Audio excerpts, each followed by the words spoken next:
നിങ്ങളുടെ ഇഷ്ട പരമ്പരകൾ എക്സ്ക്ലൂസീവായി സൺ നെക്സ്റ്റ് ആപ്പിലൂടെ തികച്ചും ഫ്രീ ആയി ഇപ്പോഴേ ആപ്പ് ഡൗൺലോഡ് ചെയ്യൂ. നിരപരാധിയാ, അയാളെ പുറത്തിറക്കാൻ സഹായിക്കണം. ഒപ്പം പവിത്രൻ സാറിനെയും താക്കൂലിനെയും ഈ കേസിൽ നിന്നും ഒഴിവാക്കുകയും വേണം. ഞാൻ ADGPയോ മജിസ്ട്രേറ്റോ EDയോ ഒന്നുമല്ല. ദർശന തെറ്റിദ്ധരിച്ചു വന്നതാണെങ്കിൽ മടങ്ങാം. തെറ്റിദ്ധരിച്ചു വന്നതല്ല, നിങ്ങളുടെ ഈ കേസിന്റെ ഇൻവോൾവ്മെന്റ് മനസ്സിലാക്കി വന്നതാ. മാത്രമല്ല, പവിത്രൻ സാറിന് ജ്വല്ലറി തുടങ്ങാൻ സ്വർണം നൽകിയത് സുൽബത്ത് മാഡം ആണെന്ന് പറഞ്ഞതും ഞാൻ അറിഞ്ഞു.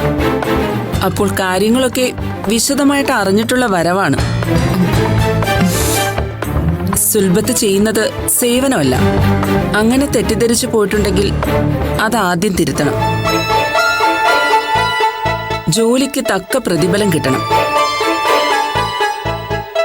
ഈ കേസിൽ ഞാൻ ഇടപെട്ടത് കേസിലെ പ്രതിയായ പവിത്രന്റെ ഭാര്യ എന്നെ വന്ന് കാണുകയും സുമംഗല മാഡം വഴി പണം ഓഫർ ചെയ്യുകയും ചെയ്തതുകൊണ്ടും മാത്രമാണ്. പവിത്രൻ സാറാണ് ഇതെല്ലാം ചെയ്ത യഥാർത്ഥ പ്രതിയെങ്കിലും അദ്ദേഹം ജയിലിൽ കിടക്കുന്നത് കുടുംബത്തിന് നാണക്കേടാ.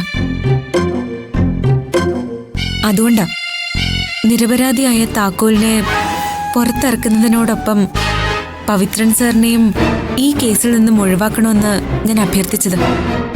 ശരി, നിങ്ങൾ എനിക്ക് എന്ത് തരും? ഇത് എന്റെ ആദ്യത്തെ എക്സ്പീരിയൻസാ.